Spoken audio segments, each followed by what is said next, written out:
おはようございます。早朝4時にホテルのフロントに来てます。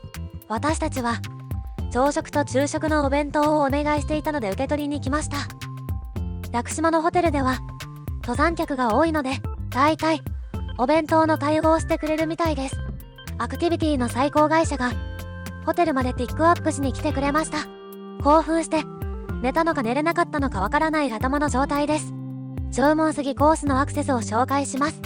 登山客増加に伴う環境負荷の軽減と混雑緩和のため、毎年3月1日から11月30日の終日は貸し切りバスやタクシー、許可車両以外の全ての乗り物は一旦屋久杉自然館前で専用のバスに乗り換えが必要です。私たちが参加したアクティビティ会社では乗り換えなしで直で荒川登山口まで送迎してくれるので効率が良かったです。屋久杉自然館前で乗り換えをする方は協力金含め往復券2400円かかります。動画の時間の都合上詳細はブログで紹介させていただきます。バス乗車券は当日に屋久杉自然館前でも購入できるようですが、混雑などを考慮して前日の購入を推奨しているようです。縄文杉コースでは最初のトロッコ道 8.5km プラス山道 2.5km で片道 11km あります。往復だと 22km。 縄文杉トレッキングの入り口である荒川登山口に到着するや否や早速ホテルでもらったお弁当を食べます。これが JR ホテル屋久島の朝弁だ。早起きしすぎてあまりご飯が喉を通りませんでした。にしても星空が綺麗すぎた。荒川登山口には自販機や売店などは一切ありません。水洗トイレとバス停のみです。軽くストレッチしてあとは進むのみ。私たちのグループはゆっくりスタート組です。真っ暗なのでアクティビティで借りたヘッドライトがかなり役に立ちました。出発の時間によりますが、この暗闇の状態で手すりなしの橋を渡るので安全のためヘッドライトは借りた方がいいかも。岩のトンネルを通るなんて冒険をしているようでワクワクしますね。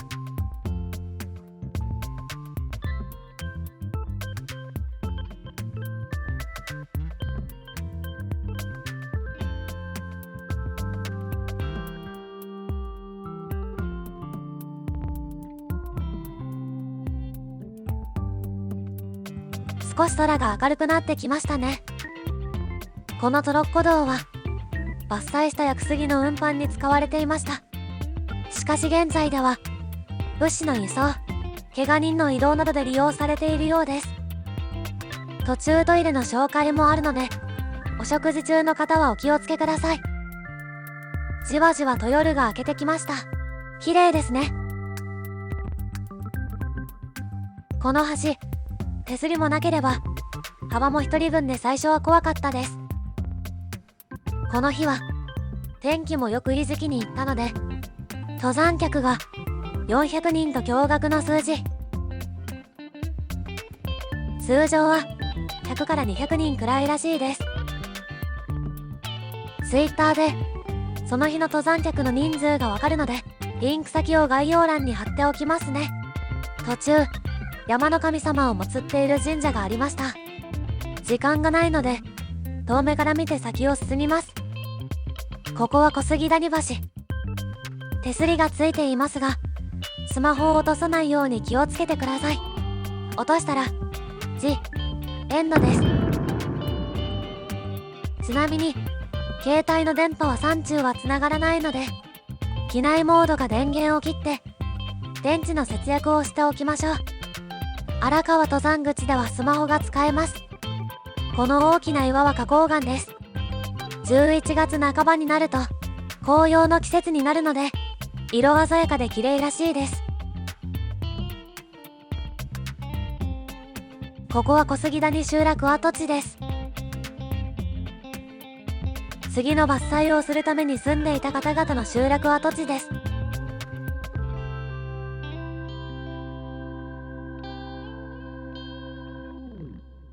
小杉谷集落跡地のすぐ先には給水スポットがある小杉谷休憩舎があります。屋久島の 100% 天然水は冷たくてとても美味しかったです。こんな綺麗な水がいつでも飲めるなんて素晴らしい環境ですね。ちょっと進むと携帯トイレブースがありました。もう少し歩くと山の中で一番綺麗なトイレなのではないか。トレッキング開始から初のバイオトイレです。便座の中はおがくずが敷き詰められており全く臭くありません。おがくずが水分を吸収して攪拌することで蒸発させ、残った固形は微生物分解するという素晴らしい循環型おトイレ。名もなき木。下の空洞に朽滝が落ちたらしいです。こういうこともあるので、空洞になっているからといってむやみに中に入らないようにしましょう。三大杉までやってきました。距離的には三大杉あたりで中間地点ですかね。野生の猿が横切りました。毛が長くてふさふさしています。この日は天気が良かったので沖縄だけが見えました。鬼ヶ島のようなツンツンした山です。標高1860メートルの九州で4番目に高い山です。トロッコ道の終点である大株歩道入り口に到着しました。縄文杉まで施設トイレはもうありません。ここで最後もしくは縄文杉から5分ほど先にある高塚小屋まで頑張るか、携帯トイレで踏ん張るかになります。ここのトイレは汚水が流しっぱなしのところに用を足すスタイルです。だいたい右側に長蛇の列ができるのですが、それはだいたい女性トイレの列です。ここから本格的な登山道に切り替わりますよ。傾斜のある足場の悪い道になります。沖縄杉に到着しますが、残念ながら普及により幹折れしてしまったようです。登山道と反対側に折れたので怪我人はいなかったようです。来ました。縄文杉より人気かもしれないミルソン株。すごいですね。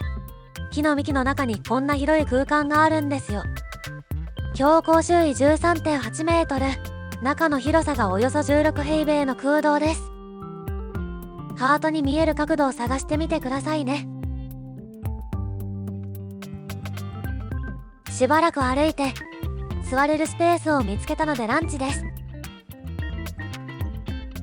JR 屋久島ホテルの昼弁です。体力と気力を高めるためカロリー高めのお弁当でも OK。 お味噌汁で塩分も補給。ほどなくして大王杉に到着。縄文杉が知られるまで屋久島最大の杉ということで大王杉と名付けられました。目を傷つけないようにウッドデッキの迂回ルートが設けられています。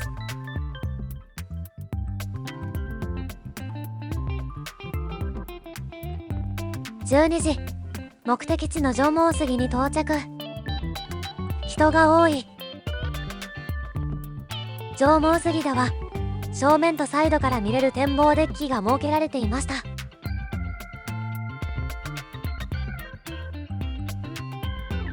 こんな苦労してこれかよという方もいるかもしれません。屋久島では樹齢1000年以上の木を屋久杉、樹齢数百年の木を小杉と称しています。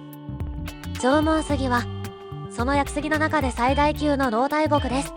この貴重な縄文杉を保護するため展望デッキが設置され、少し遠くからしか見ることができないようになっています。この縄文杉の標高周囲は 16.4 メートル。大人10人が手を伸ばしてやっと届くくらいの幹の太さです。魚杉。帰りは元来た道を戻ればいいだけです。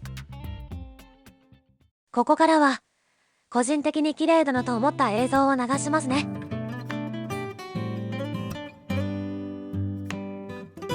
屋久島の山岳部の岩はすべて花崗岩の巨大岩です。高温多雨の気候が苔むす環境を作り上げ、そこで多くの樹木が育ちました。そうそう、ツアーに参加して下山できなくなったらどうなると思いますか？ガイドさんがおんぶするか、トロッコ道で引き返して自分のペースで下山します。最悪の場合、山岳救助隊の出動です。なので、体のコンディションを見て違和感を感じたら無理せず引き返しましょう。みんな縄文杉を目指しているので、誰もいない静かな道を歩けていいですよ。縄文杉を目指して歩いていた時はまだ暗くて景色が分かりにくかったですが、とっても綺麗ですね。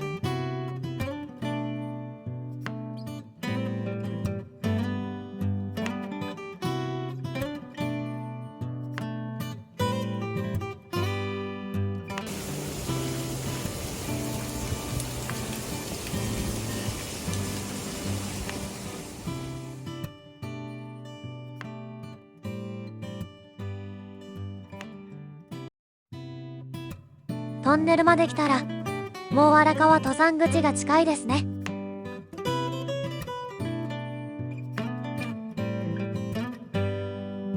だいたい14時からちらほら戻ってきて、10号から16時にはみんな戻ってきます。戻ってくるとみんな感無量といった様子で万歳をしていました。見ると結構個性的なガイドさんが何人かいました。亀仙人みたいな人がいましたよ。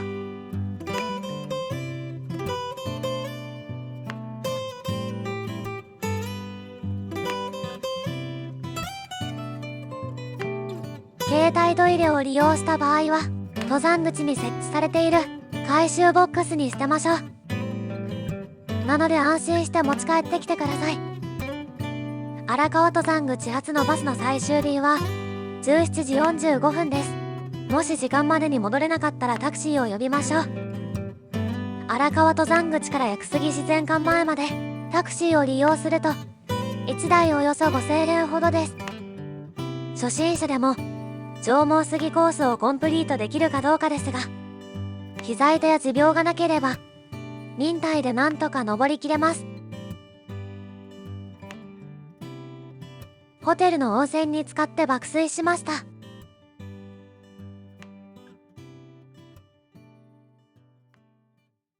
ゆっくり起きてからホテルにある登山靴洗い場で共に戦った靴を洗います。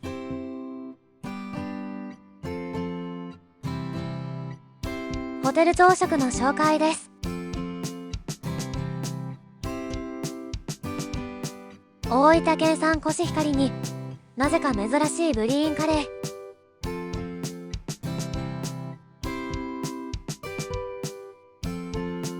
和食に鹿児島といえばのさつま揚げ、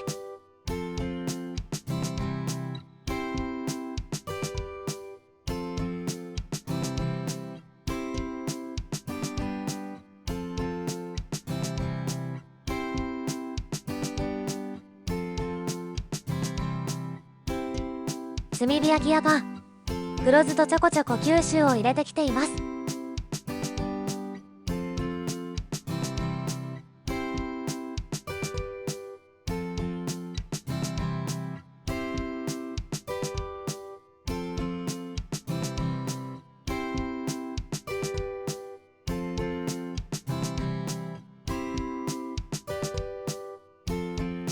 ちょっと気になるグリーンカレーは辛さを探しに行かないと見当たらないくらいマイルド。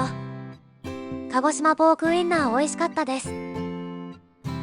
朝食会場と同じフロアに展望テラスがあるのですが、ここから見える景色は絶景です。海も山も見えます。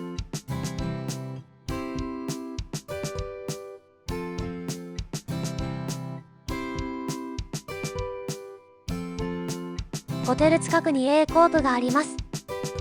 チェックアウト後はホテルから車で5分ほどのところにある小野間温泉に行ってみます。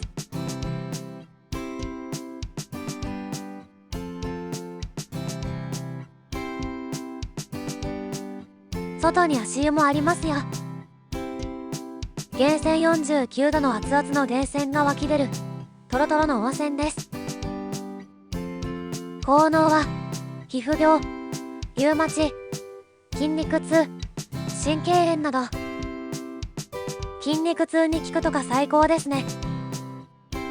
現金オンリー。脱衣所はカゴしかないので貴重品は鍵付きロッカーに入れましょう。日本人の私でも少し戸惑う独特な温泉でした。かけ湯の場所が分かりにくいのと、シャワーブースに洗髪禁止の張り紙が。シャンプーや石鹸は一切置いてありません。湯船は石が敷き詰められていてとても気持ちよかったです。猫が自由に出入りするので、苦手でなければぜひ行ってみてください。小野相田温泉から車で12分。千尋の滝を見に来ました。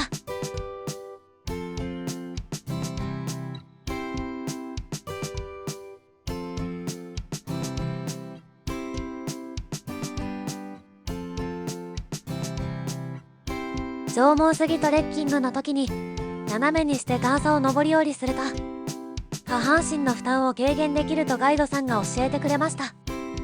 確かに数段その方法で上り下りしただけで効果がわかる。ゲジベラの里という売店の奥を行くともうちょっと近づいて千尋の滝を見れます。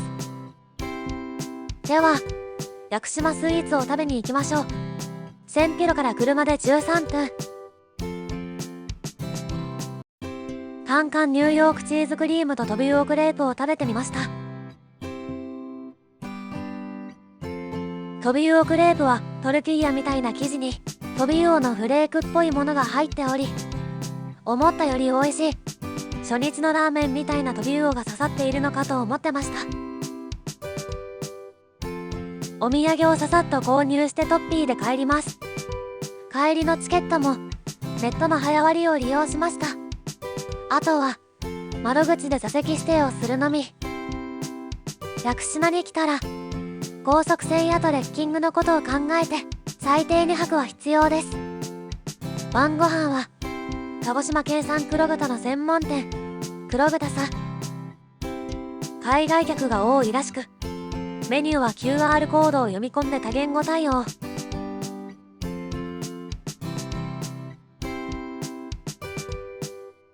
すべてのメニューが写真付きだと分かりやすくていいですね。黒い衣が目を引く炭を混ぜたとんかつ。お肉がめちゃくちゃ柔らかくて油がほんのり甘い。キャベツ、お味噌汁、白米はおかわり無料です。リピートあり。鹿児島空港から伊丹空港へ帰ります。いつか重曹登山してみたいな。西郷どんの横に足湯がありました。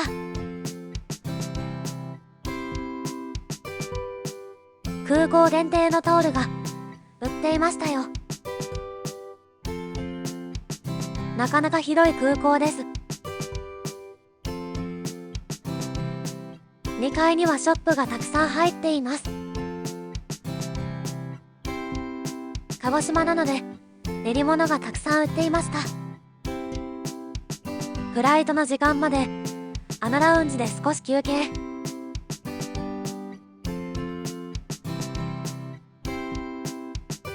バナナ風味の焼酎がありました。屋久島は呼ばれた人しか行けないという迷信があります。そのゆえは天候や船のトラブルなどで屋久島に上陸できない人がいるらしい。呼ばれた人しか行けない太古の島なんて神秘的ですね。春と秋がベストシーズンらしいのでまた行きたいな。今回もご視聴ありがとうございました。